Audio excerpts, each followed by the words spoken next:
Hi, I'm Martha, the creator of Dreamlight Collective. Welcome to Case Studies, Discerning the Times, a series where we examine real-life situations through the lens of Scripture and learn how to respond with biblical wisdom, discernment, and hope. There are two ways you can experience these lessons. You can sit down and watch the video, where you'll see text slides and guided notes that reinforce the main teaching points. Or, because the narration is written to stand on its own, you can simply listen while you're driving, running errands, or going about your day. Most of the case studies in this series are inspired by situations I have encountered through mental health, ministry, and everyday life. The stories are usually fictionalized to protect people's privacy while allowing us to explore biblical principles together. But this case study is different. There is no fictional character. There is no counseling session. This time, I am the case study. Today, I want to share my own journey through chronic pain and what God taught me during one of the hardest seasons of my life. My hope is not only to tell you what happened. My hope is that if you are walking through your own season of pain or suffering, you will know that you are not alone and that God is still faithful, even when the outcome looks different from what you hoped for. Let's begin. Have you ever asked, why do bad things happen to good people? I have. In April 2023, my life changed when I developed a medical condition that caused severe chronic nerve pain. I'm choosing not to share the specific diagnosis because that part of my story is deeply personal. But the name of the condition is not the most important part of this testimony. What matters is what happened to my life, my thoughts, and my faith while I was living through it. The pain affected nearly everything. There were days when I could not sit down. I struggled to clean, exercise, and do many of the ordinary things I had once done without thinking. Sometimes all I could do was lie in bed, stare at the ceiling, and pray. At first, doctors did not have answers. Medications either did not help or caused other problems. It felt as though I was constantly losing. I prayed for healing. I listened to scriptures about healing. I believed God could heal me. My family and I even flew to Florida for a healing conference, hoping that would be the moment everything changed. But the pain did not disappear. And as the days continued, I found myself facing questions I had never truly had to answer before. Would I still trust God if He did not remove the pain when I wanted Him to? Would I still believe He was faithful if the outcome looked different from what I had prayed for? James teaches that the testing of our faith can produce perseverance. At the time, I did not feel persevering. I felt tired, I felt afraid, and I felt overwhelmed. But looking back, I can see that God was beginning a deeper work in me. This was not the beginning of an instant miracle. It was the beginning of a journey. As the weeks turned into months, the pain began affecting more than my body. It reached my mind. Living with severe pain day after day changes the way you think. Fear becomes louder. Hope feels harder to hold on to. The longer the pain continued, the more exhausted I became, physically, emotionally, and mentally. Eventually, I began experiencing dark thoughts that frightened me. At the time, I was working as a crisis worker, so I understood the seriousness of what was happening. I knew these were warning signs that couldn't be ignored. Because of my training, I also knew what I needed to do. I immediately reached out to a crisis worker, went to the hospital, and completed the necessary evaluations. After receiving crisis support, I followed up with my therapist. She helped me understand that the worst pain I had ever experienced had also taken a toll on my mind. Together, we developed a treatment plan and a safety plan, so if those dark thoughts ever returned, I would know exactly what steps to take to keep myself safe. Looking back, I can see God's hand even in that process. Psalm 34 says, "I sought the Lord, and He answered me. He delivered me from all my fears." At the time, God didn't immediately deliver me from the physical pain, but He began delivering me from the fear that the pain had created in my mind. One of the most important lessons I learned was this: seeking professional help was not a lack of faith, it was an act of wisdom. God often works through the very people He has equipped to care for us. After the crisis, I realized I needed more than one kind of support. I needed professionals who understood mental health and safety. I needed doctors who could continue searching for answers. I needed my therapist to help me process what I was experiencing and develop a plan for moving forward. But I also needed spiritual support. I needed people who could pray with me, encourage me, and remind me of God's presence when pain and fear made it difficult for me to remember on my own. Proverbs 15:22 says, "Plans fail for lack of counsel, but with many advisors they succeed." That verse helped me understand that wisdom often comes through a circle of care. For me, that circle included my family, trusted friends, people from church, and those who faithfully prayed for me. It also included professionals who were trained to help me in the areas where I needed support. Each person had a different role. My therapist helped me care for my mental and emotional health. Doctors continued helping me understand what was happening physically. My pastor and trusted believers offered prayer, encouragement, and spiritual guidance. And my family stayed close and helped me through the most difficult moments. These forms of support were not competing with one another. They complemented one another. Prayer remained central, while professional care, wise counsel, and practical support became part of the way God cared for me throughout the process. God created us for community, and suffering taught me how important it is to let trustworthy people come alongside us. I could not carry every burden by myself, so I learned to receive help without shame. I learned to ask for prayer. I learned to tell the truth about what I needed. And little by little, God began strengthening me through the people He placed around me. While I was still waiting for answers, my therapist and I began working on practical ways to keep my mind from becoming completely consumed by the pain. Pain talks. When you experience it constantly, it demands your attention. It can make every thought revolve around what hurts, what might happen next, and whether life will ever feel normal again. I had already learned that repeatedly searching my symptoms online did not bring me peace. It gave me more frightening stories, more worst-case scenarios, and more reasons to be afraid. So I had to become intentional about where I placed my attention. My therapist encouraged me to find healthy activities that would occupy my mind and give me moments when I was not thinking about the pain. I colored. I completed word searches and crossword puzzles. I watched encouraging Christian movies. I read Christian books. Sometimes I listened to the audio Bible or healing scriptures because I did not have the strength to sit up and read. I prayed. I listened to sermons and testimonies that reminded me of God's faithfulness. Romans 10:17 says, "Faith comes by hearing, and hearing by the word of Christ." I needed to keep hearing the truth because fear was speaking to me every day. But not everything I did looked traditionally spiritual. Coloring a picture, completing a puzzle, or watching a movie did not replace prayer or scripture. Those practical activities complemented the spiritual care I was already receiving. They helped redirect my attention when the pain became overwhelming. I also had to protect my emotional capacity. During that season, I could not carry other people's problems the way I normally would have. I could not give people what I did not have. Some conversations left me more anxious, more discouraged, or emotionally drained. Negative stories and frightening discussions could intensify the fear I was already working so hard to manage. My husband helped protect that space for me. He understood how vulnerable my mind was during that season. Sometimes he redirected conversations, limited what was brought to me, or shielded me from information he knew I did not have the capacity to carry.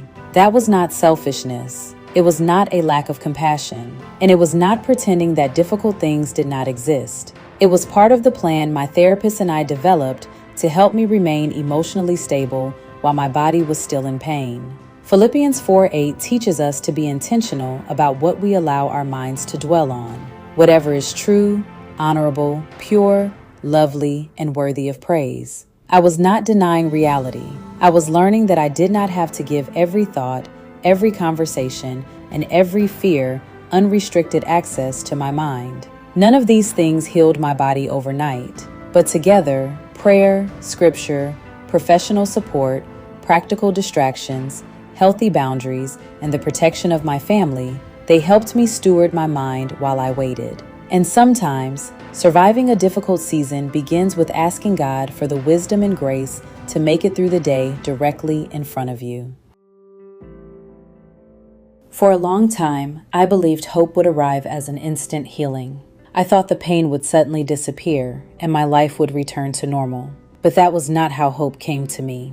Hope came through an answer. After months of appointments, uncertainty, and doctors who could not explain what was happening, I finally received a diagnosis. I am choosing not to share the specific condition publicly, but it was a chronic nerve condition that explained the intense pain and sensitivity I had been experiencing. Hearing the diagnosis brought mixed emotions. Part of me was relieved. I finally had a name for what was happening to my body. I was not imagining it. I was not exaggerating it. There was a medical reason for the pain. But receiving a diagnosis also meant accepting that recovery might not be immediate. There was no simple procedure or quick solution. There would be treatment, there would be adjustments, and there would be time. Proverbs 13:12 says, "Hope deferred makes the heart sick, but a longing fulfilled is a tree of life." For months, my heart had been sick from waiting. The diagnosis was not the answer I had originally prayed for. I wanted the pain to disappear. Instead, God gave me the answer I needed to begin moving forward. For the first time, I had a treatment plan. I had professionals who understood the condition. I had steps I could take. And slowly, hope began to speak louder than fear. Treatment was not easy, and progress was not immediate. There were still painful days. There were setbacks. There were moments when I wondered whether anything was changing at all. So I had to learn how to recognize small victories. Being able to sit a little longer was a victory. Wearing something that had once been too painful was a victory. Completing a household task was a victory. Leaving the house with less fear was a victory. Those things may have looked small to someone else, but to me, they were evidence that I was moving forward.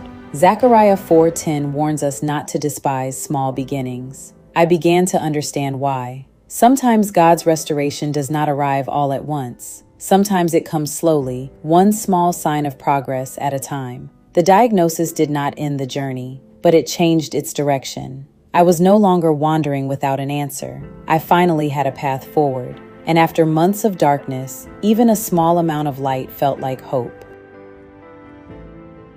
Receiving a diagnosis gave me a path forward, but having a path did not mean I could move quickly. Treatment began slowly. My body had endured months of intense pain, limited movement, and constant sensitivity. I could not simply return to everything I had done before as though nothing had happened. I had to begin where my body was. A large part of my treatment involved physical therapy. The exercises may have appeared small from the outside, but my body had to be gradually conditioned to tolerate movement again. At times, it felt as though I were training for a race I had never chosen to enter. My body had to relearn what it could handle. A little more movement, a little more strength, a little more endurance, day by day. There were things I wanted to do that I was not yet able to do. There were days when even a small amount of activity felt like a major accomplishment. And there were times when progress seemed so slow that I wondered whether anything was changing at all. Hebrews 12:1 tells us to run with endurance the race that lies before us. Endurance does not always look dramatic. Sometimes endurance looks like showing up for another physical therapy appointment, doing the exercises you have been given, respecting your body's limits, resting when you need to rest, trying again after a painful day, and continuing even when the progress feels too small to measure. I had prayed for God to restore me quickly. Instead, He was teaching me how to walk with Him slowly. I began to understand that God's faithfulness was not limited to the moment when everything finally changed. He was faithful while my body was still weak. He was faithful while treatment was difficult. He was faithful when progress was visible. And He was still faithful on the days when I could not see progress at all. I also had to learn that pushing harder was not always an expression of faith. Sometimes wisdom meant listening to my body instead of fighting against it. My responsibility was not to force a particular outcome. It was to faithfully take the next step available to me. The process was slower than I wanted, but slowly did not mean that nothing was happening. My body was being conditioned. My strength was being rebuilt. And as the weeks turned into months, I began to realize that my body was not the only thing being conditioned. God was also changing my understanding of faith. At first, I thought the greatest miracle would be the day the pain disappeared. But God was preparing to teach me the difference between having faith and having a faith that had been matured through suffering. As I continued walking through treatment, God began showing me something that was much harder to confront than the pain itself. It was my own heart. I had loved the Lord for many years. I believed He could heal me. I prayed faithfully.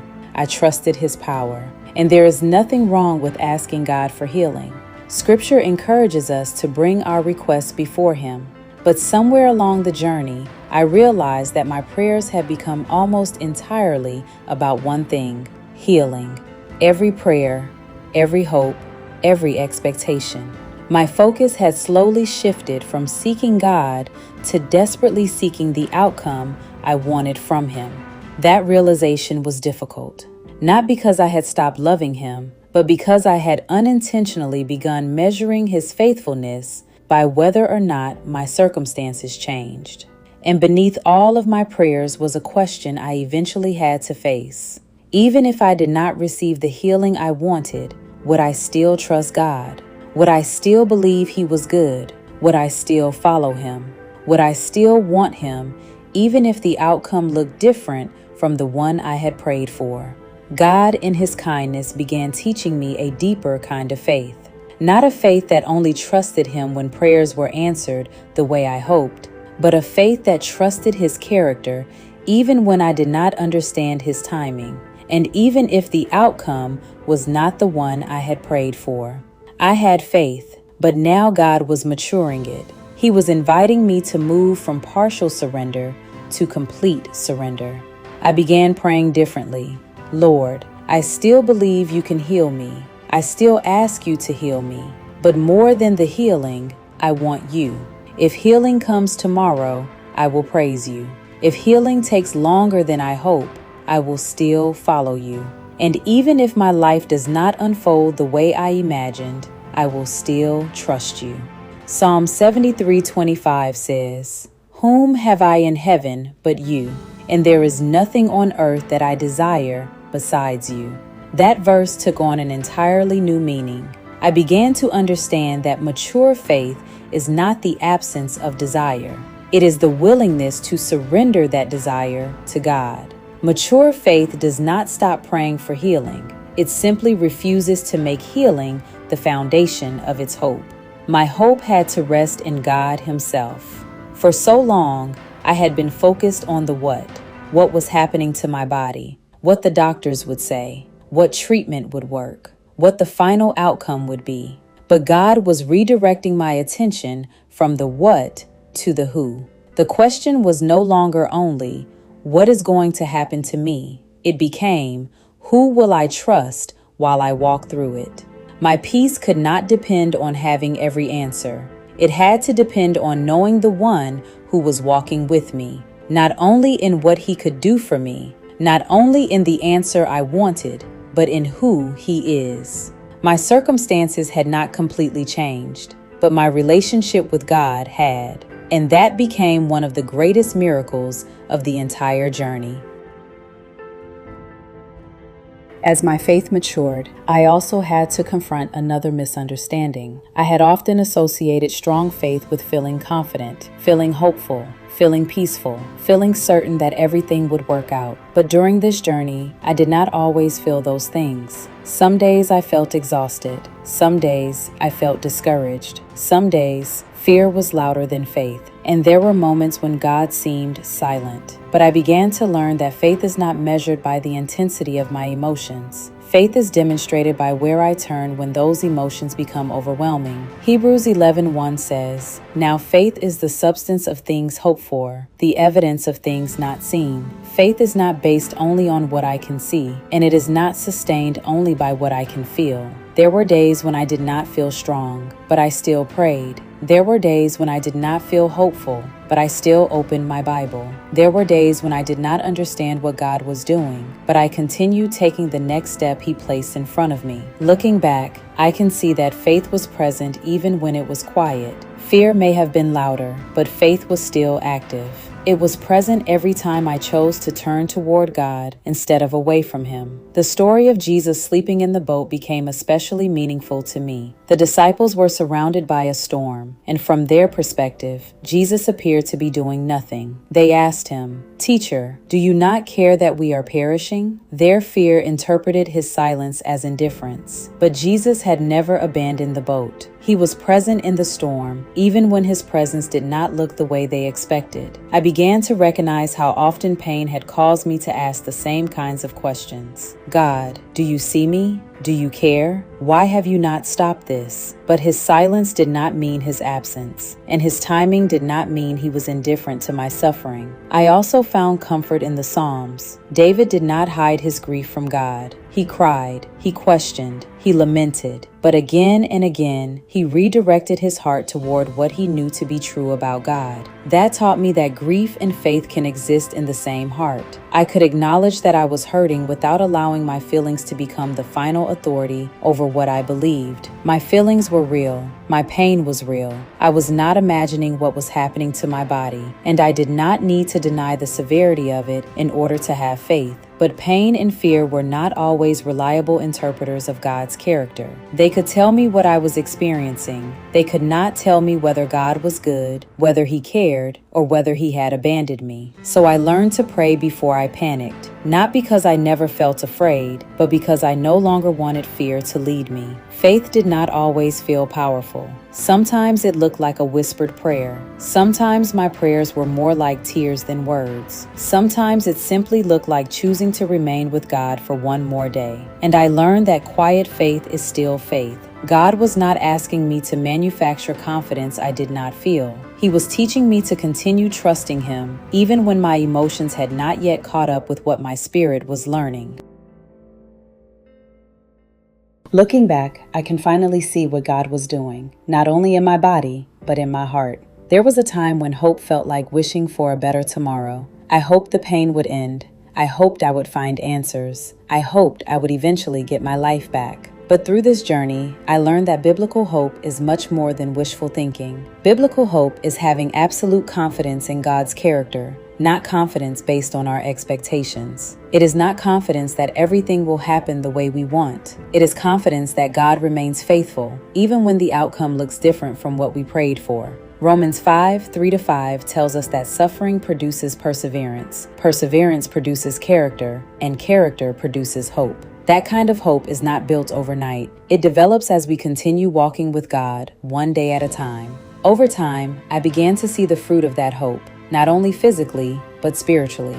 I became more patient with the process. I became more willing to trust God when I did not understand what He was doing. I became more willing to surrender the outcomes I could not control. Fear did not disappear completely, but it no longer controlled me in the same way. I was no longer measuring God's faithfulness according to whether every symptom disappeared. My confidence was in who God is. I also had to learn that we cannot define God's faithfulness according to our own standards. Sometimes we decide what faithfulness should look like. We expect God to answer a certain way. We expect Him to change the situation within a certain amount of time. And when He does not meet those expectations, we begin to question whether He has been faithful. But God's faithfulness is not based on whether He becomes what we want Him to be. His faithfulness is rooted in who He is. We can always count on Him to be God, to remain good, to remain present, to remain true to His character, even when His answer looks different from the one we wanted. I also began to see the physical fruit of the slow work that had been taking place in my body. The progress was gradual. Sometimes it was so slow that I almost missed it. But little by little, I could do things that had once felt impossible. There was a time when sitting, getting dressed, cleaning my home,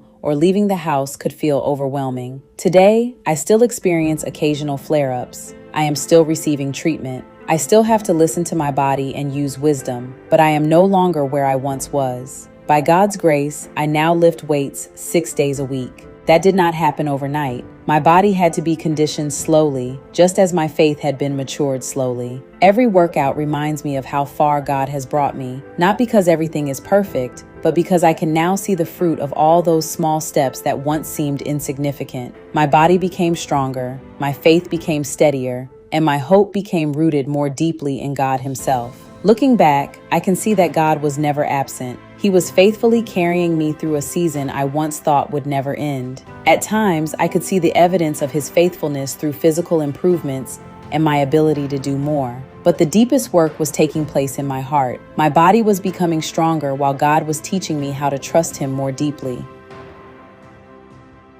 Before I close, I want to leave a love note for the person who may still be in the middle of their own difficult season. Your pain is real, your grief is real, and needing help does not mean that your faith is weak. Please do not suffer in silence. Reach out to a trusted person. Speak with a pastor, doctor, therapist, or another qualified professional who can help you take the next step. And if your thoughts become dark or you do not feel safe, please seek immediate help. Tell someone clearly what you are experiencing and allow them to help protect you. You are worth protecting. You are worth supporting. And you do not have to carry this alone. My journey did not teach me that faith guarantees the outcome we want. It taught me that God remains faithful while we walk through outcomes we never expected. So when the what becomes overwhelming, what will happen? What will the doctor say? What if nothing changes? Try to redirect your heart toward the who. Who is with me? Who is still good? Who remains faithful even when I do not understand? God may not answer every question in the way or within the time that we hope, but we can always count on Him to be God, to remain present, to remain true to His character, and to give us the grace we need for the day in front of us. I do not know what your journey will look like, but I pray that you will hold on to hope, not wishful thinking, but absolute confidence in who God is. Keep taking the next step, keep receiving the help you need, and keep turning toward the one who will faithfully walk with you through it all.